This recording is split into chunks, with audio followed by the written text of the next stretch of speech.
and welcome back to some more Kerbal Space Program with me, the Green Dragon, and today we are launching the second lander for our mission to the Joule system to explore the remaining moons, the ones I haven't landed on, and today we're launching the medium G lander for landing on Vall. So here it is. 4 boosters, each carrying 4 D45s plus some 8 solid boosters, all neatly strapped together in one stable, awesome package, plus a lander with these are detachable, huh? Yeah, I did make them detachable. Anyway, running on an aero spike, so enough oomph to land comfortably. Now our target is coming up, and I believe it is about time for our actual launch. So, without further ado, go for orbit. That looks so awesome. It has that deceptively slow lift off of the launch pad thing that rockets do, you know, I mean, at first it's going up so slowly, and then it's just going like, whoa, guy, you know? I find it kind of cool. Anyway, these will get us most of the way into orbit, and we'll finish orbiting with our lander fuel. It's much the same thing. Has Communitron and an ISM upset module for you know, finding our way around. Okay. And we'll need to launch one probe for that craft as well. I set the delta time, the lag span as some people call it, all the way to the right, so we should get less lag spikes and stuff. But the game is slowing down as we head up from the ground. I don't know why that is, what's changed in the latest patch, but on launches we do get some weirdness. Okay, we want to throttle back a bit more, manage our speed. We will ditch a few parts very quickly here. So, well, obviously, once the solid boosters finish burning out, there's not much left there actually. When that is about to happen, namely now, we accelerate up with our main boosters and detach smoothly. Here we go. Throttle down a bit to maintain our speed, and we're still getting lag spikes. If anyone knows the fix to this, feel free to share. In fact, I insist on it. If you know how to fix it, help me out with this. If not, well then, is what it is. I have to start turning slowly sooner because the lag spikes will make it harder for me to turn properly. Okay, come on, balance it out. That's a good girl. Should be okay with having the aero spike, you know, on there without a vectoring, you know, an engine without a vectoring feature, because the command pod should provide enough torque for the thing to turn pretty adequately on its own. Don't know what is it with that graphical glitch, but appears to be alright. Yeah, the game is definitely picked up some... And crap, at this altitude I should be burning a bit harder. Anyway, the game has certainly picked up a few eccentricities. Wait, when did the SAS turn off? Must have accidentally hit T while trying to push F. Anyway, yeah, we have engine clusters here. Instead of using the smaller stats, I use these bigger ones because then I mean, the smaller ones are pretty fragile. These bigger ones allow you to just connect the engine to them without placing additional struts, even though they're heavier, so I went with these. And it kind of looks cooler too. Okay, 90-degree orbit, that's what we want. What's our orbit looking like? Believe that, okay, 25 degrees should be adequate. Right. Everything appears to be in order and our speed is looking good. We'll need to climb somewhat higher. And we're doing just that. Shift another 5-ish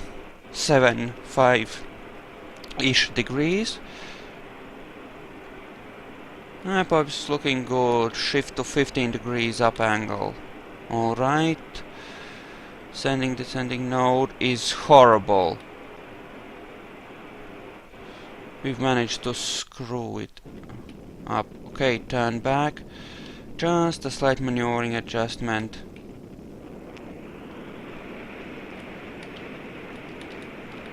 There. Okay.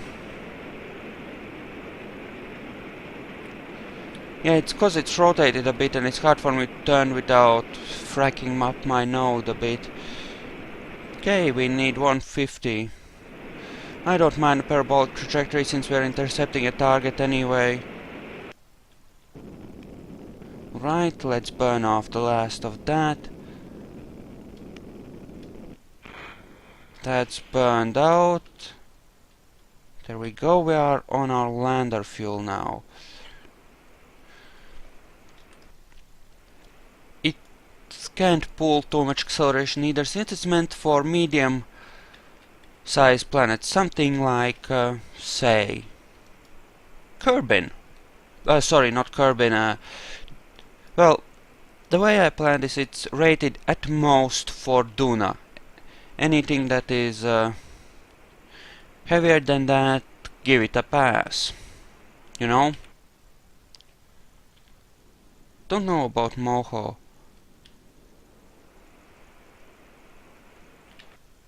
Okay, that looks... We'll have to climb into a slightly higher orbit in any case in order to let that catch up to us. Guess I launched too soon on this one. It's a bitch. Well, I haven't tracked... The intercept is gonna be different for every flight you do, because the performance of the ships is gonna change. So unless you've tested the intercept beforehand at a given altitude with a given design, it's gonna be weird. Okay, that is up. This is orbiting at the 150. Right, that seems appropriate enough. Okay, we need to turn this around. It was lower before, and I hate that flickering crap. Squad, please fix it or give us some kind of a switch to switch between different modes or something.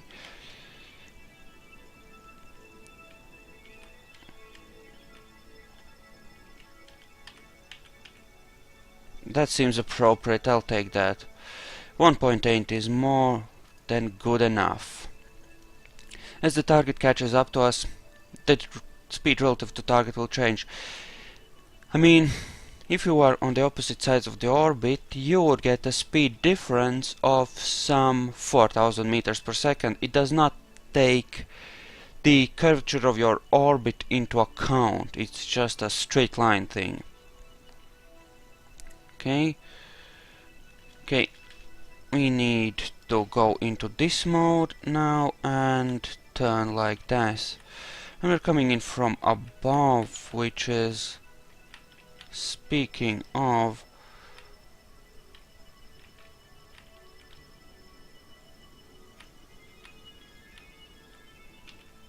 there, shift slightly that way. Let's see how that goes.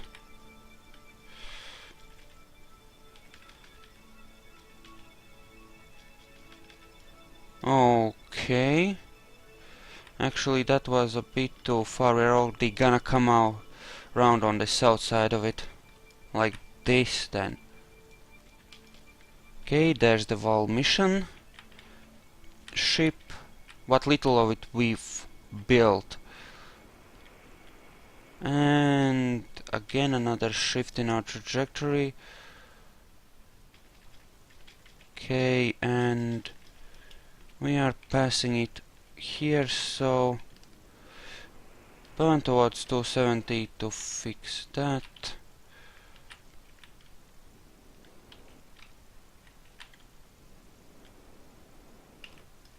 Okay, coming straight at it at 12 meters per second. That gives us 20 seconds to execute a braking maneuver. Alright. Wait for the burn and...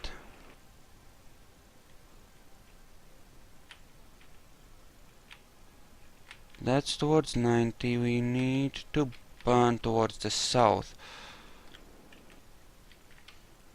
But at the same time, we want to...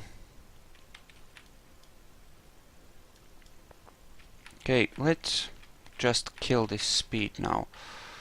I think we're good enough to manage a approach on RCS. I could screw around and get closer with the main engines, but I think it will be easier for me to actually approach. I mean, it will be easier for me to refuel RCS fuel than you know, engine fuel.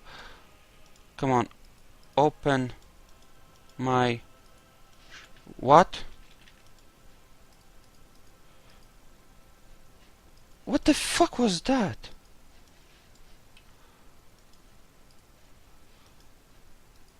There we go. What the frack? Okay. Coming in.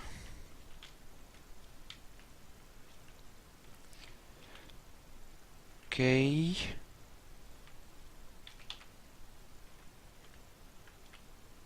There we go. There we go.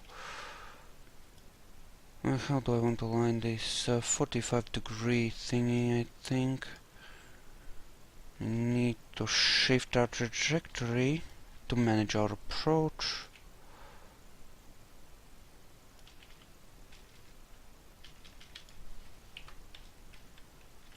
There we go. Right. Actually... okay, we are zeroed out. Okay. Let's just align ourselves with this. Okay. So, alignment like this, I think, will be appropriate. Luckily, we don't need any more probes for this design. Well, we need one, namely, but that's it. So, should be good. Okay, coming in. Everything looks good as can be, reasonably. That takes care of that, apparently not, but there we are docked. Okay, housekeeping, shut down the engine.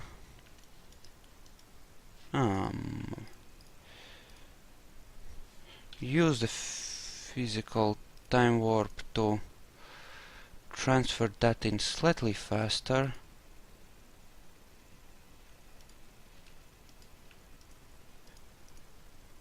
Yeah, make sure that everything is properly set up. The lander's fuel should not be touched until we arrive at destination. So, yeah.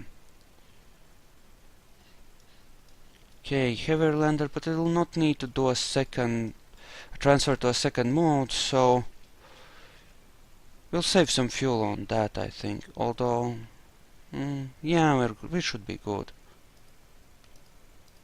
Out. Come on, fill that up. Okay, and there she is. Such as she is. Anyway, thank you all for watching. I hope you enjoyed this, and I'll see you guys later. Goodbye for now.